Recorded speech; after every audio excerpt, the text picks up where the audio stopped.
Sometimes, even when you know that mindful eating is definitely the right path to be on, and you've got some tips and tricks and suggestions in mind of how you can do it, it can still feel difficult to take that first step.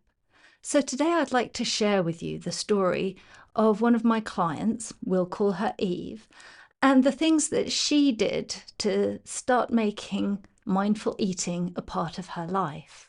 Everybody's life and everybody's situation is different. And for my client Eve, one of the things that was important to her was to get her partner involved in this mindful eating journey.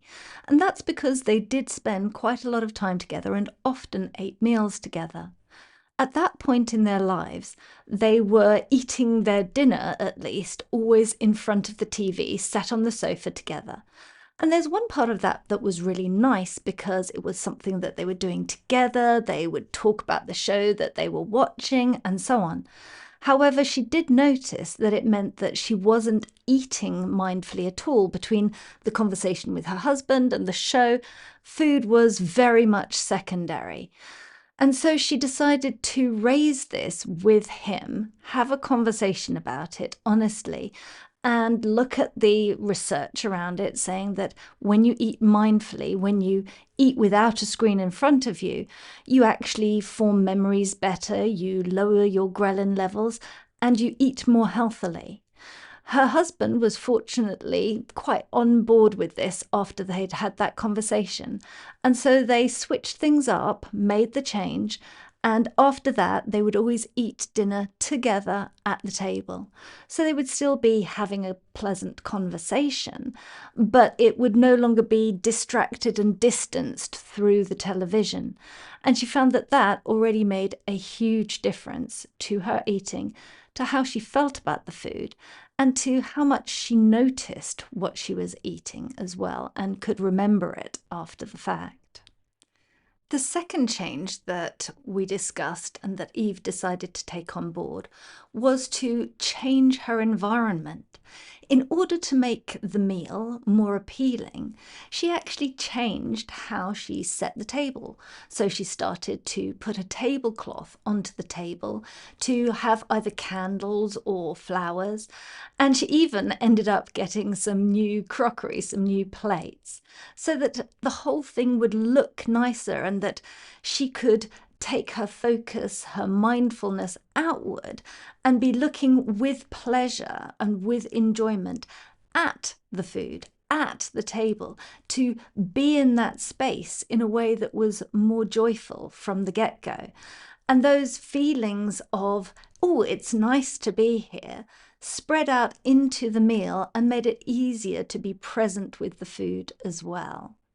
Eve's third tip, the third thing that she and her husband changed about how they were eating, was to do with what I've mentioned before about taking pleasure in food and having variety. So she noticed that both of them wanted to have steamed vegetables with just about every meal because they felt that that was the healthiest way to have the vegetables, and they liked it, that they weren't soggy, that they weren't burnt, and it was just an easy way for her to cook.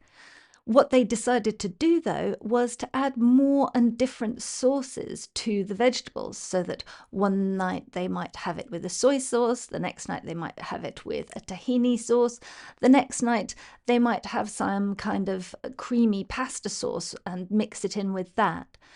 Or whatever it might be in the moment, even adding different herbs along with salt and pepper just to plain steamed vegetables without any sauce made a difference.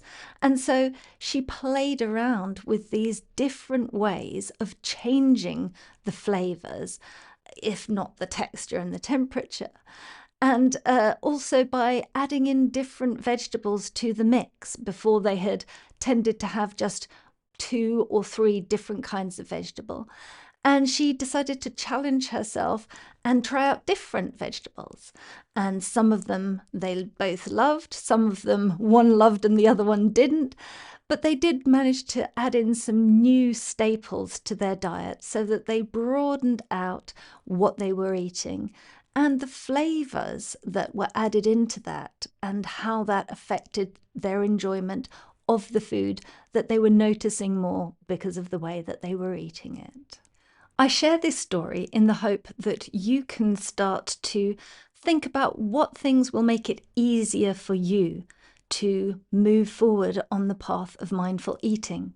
It's such a healthy thing to do, and you may find that even having one snack or one meal that's more mindful will also help you to be more mindful in a give and take flowing kind of way in all the other meals.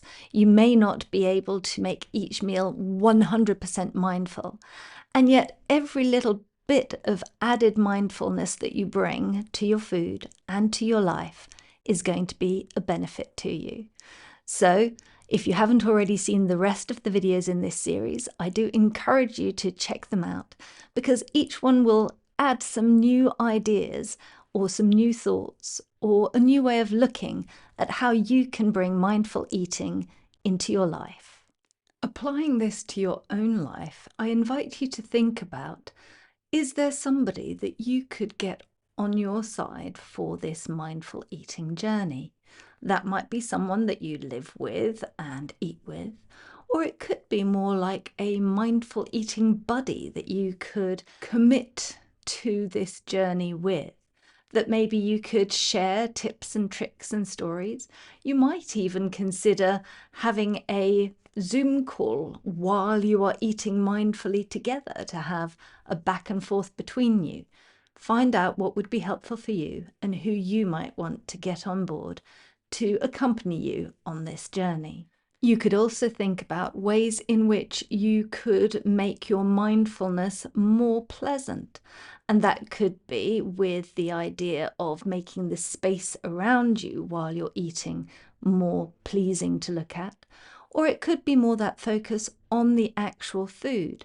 How can you make it tastier? How can you make it more to your liking?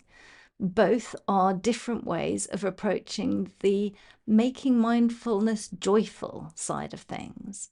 So do have a think about, what can you do to make this a more interesting, fun, and enjoyable ride to go on?